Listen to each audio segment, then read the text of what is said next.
Elias Vance was a man who believed in the absolute truth of load-bearing walls. As a structural architect, his life was governed by the laws of physics, tension, and gravity. He knew exactly how much pressure a steel beam could take before it yielded, how much weight a concrete foundation could support before it cracked. He believed that if you built something with care, precision, and the right materials, it would stand forever. He thought he had built his marriage to Clara the same way. Clara was an art curator, a woman of sweeping gestures, vibrant colors, and fluid opinions. When they first met, Elias found her chaos intoxicating. She was the curved archway to his rigid columns, the stained glass to his concrete. For 7 years, they existed in what Elias considered a perfect structural balance. He provided the safety and the foundation, she provided the light and the aesthetic. But buildings, even the strongest ones, are subject to the slow, invisible ravages of time and the elements. The settling of the earth, the subtle shifts in temperature. The first crack in their foundation did not happen with an earthquake. It happened with a painting. Julian was a neo-expressionist painter Clara had discovered for her gallery's fall exhibition. He was 28, wild-haired, and possessed a deliberate, cultivated untidiness that set Elias's teeth on edge. Julian painted in aggressive, chaotic strokes, splatters of crimson, deep bruised purples, and midnight blues. Elias first noticed the shift in Clara during a dinner party they hosted for Julian. Elias watched from the kitchen doorway as Clara poured the wine. She leaned in just a fraction too close when Julian spoke. Her laugh, usually a melodic but controlled sound, was slightly louder, slightly breathier. When Julian reached for his glass, his fingers brushed hers. Clara didn't pull away. Elias felt a strange, cold pressure in his chest, a hairline fracture in his ribs. But he was a man of logic. He told himself he was miscalculating the angles, reading too much into a simple social interaction. He was wrong. The confirmation came 3 weeks later. Elias had returned home early from a site inspection in Seattle. The house was quiet, filled with the soft, dusty light of late afternoon. He walked into Clara's home office to leave a note on her desk and saw her laptop resting open, the screen glowing softly. He didn't mean to look. It wasn't in his nature to snoop. To him, privacy was a structural necessity in a marriage. But a messaging app was open, and the words practically jumped off the screen, bold and undeniable. Julian, I can still taste you. The studio is so empty without you. Clara, I know. I'm counting the hours until Tuesday. Elias is clueless. He only sees what he builds. Elias stood perfectly still. He did not cry. He did not yell. He did not pick up the laptop and hurl it against the wall, though a primal, dormant part of his brain urged him to. Instead, he felt an icy, terrifying calm wash over him. This was his character arc's point of departure. The Elias Vance who believed in the sanctity of their shared life died in that sunlit room. In his place emerged the architect, the engineer, the man who looked at their fundamentally flawed structure and realized there was only one solution: controlled demolition. For the next 2 months, Elias played the role of the oblivious, loving husband with terrifying precision.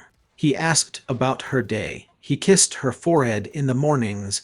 He listened to her talk about Julian's artistic genius without a single muscle twitching in his jaw. Internally, he was drafting blueprints. He analyzed his hatred, categorizing it, measuring its weight. Betrayal is a heavy load.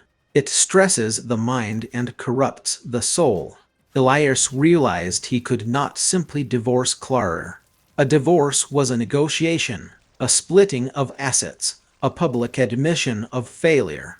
More importantly, it would leave Clara and Julian free to build a life on the ruins of his own. That was mathematically unacceptable to him. The equation needed to be balanced to zero. Elias owned a piece of property in the Cascade Mountains, a sheer, rocky cliffside overlooking the Blackwood River, dropping 300 feet into a roaring gorge. For years, he had been slowly building a private retreat there, a masterpiece of modern architecture.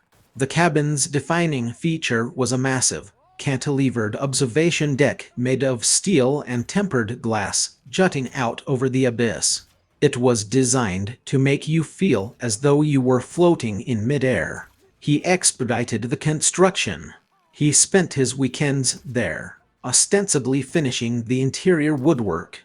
In reality, he was working on the deck's primary support systems. A cantilever relies on a counterweight and a meticulously calculated tension point.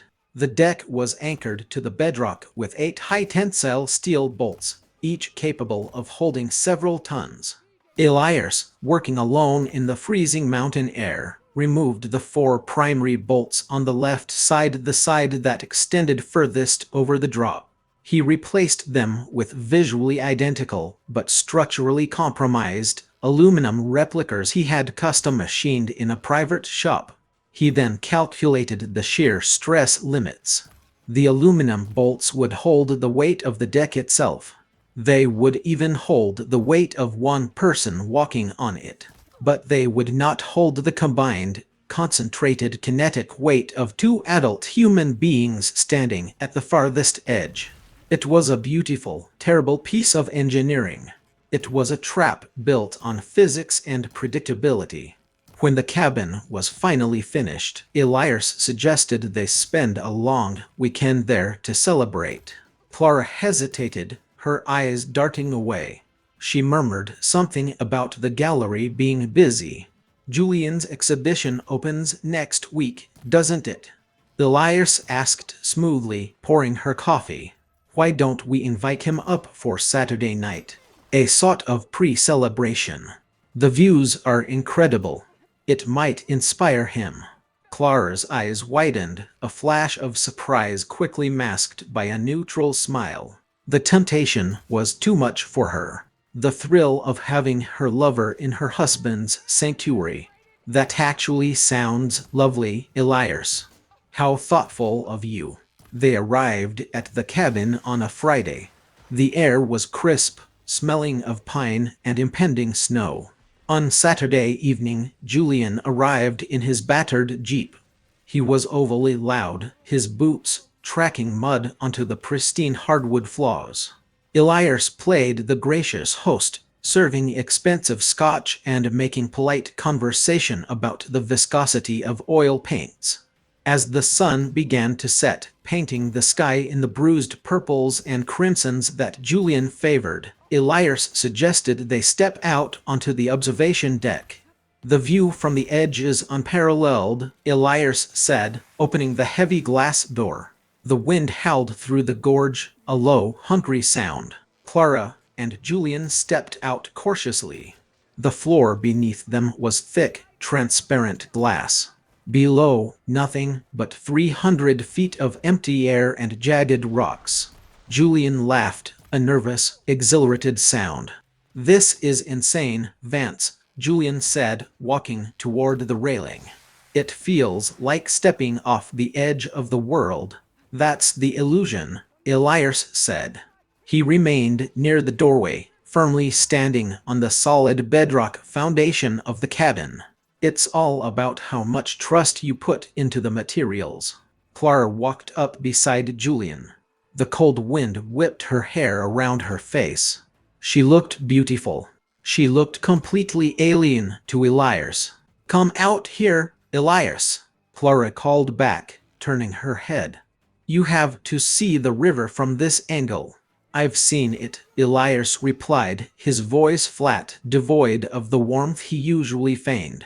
He checked his watch. "Actually, I forgot to pull the roast from the oven." "Stay there. Enjoy the view." He took a step backward, crossing the threshold into the house. He left the glass door cracked open just enough to hear. Out on the deck, thinking Elias was gone, the space between Clara and Julian vanished. They gravitated toward each other, drawn by the illicit thrill of the isolation. Julian wrapped his arm around Clara's waist.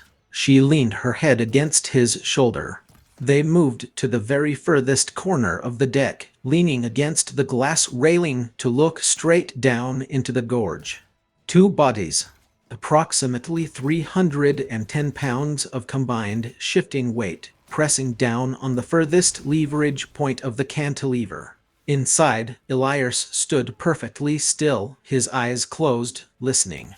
He didn't need to see it. He could feel the mathematics resolving. He heard the first sound, a sharp, metallic ping, like a guitar string snapping under too much tension. It was the sound of the first aluminum bolt shearing in half. "Did you hear that?" Clara's voice drifted in, laced with sudden panic. "Hear what?" Julian replied. Then came the second sound, a horrific, deep-throated groan of stressed steel, followed immediately by the staccato crack crack crack of the remaining compromised bolts giving way. The climax was not a scream, though there were screams. The climax was a sickening whoosh of air and the shattering of tempered glass. Elias opened his eyes and walked slowly back to the doorway. The observation deck was gone. Where there had once been a triumph of modern engineering, there was now only a jagged, torn edge of steel and splintered wood protruding into the empty sky. Elias walked to the edge, his toes inches from the drop. He looked down into the darkening gorge. It was too deep, too shadowed to see anything but the churning white water of the Blackwood River far below. The silence that rushed back in to fill the void was absolute. Elias reached out, placing his hand against the cold stone of the cabin's exterior wall. He felt the solidity of it, the permanence. The resolution of the conflict took weeks of tedious paperwork and summer meetings. The local authorities were devastated for him. The insurance investigators crawled over the site, taking hundreds of photographs. In the end, their conclusion was unanimous and deeply apologetic.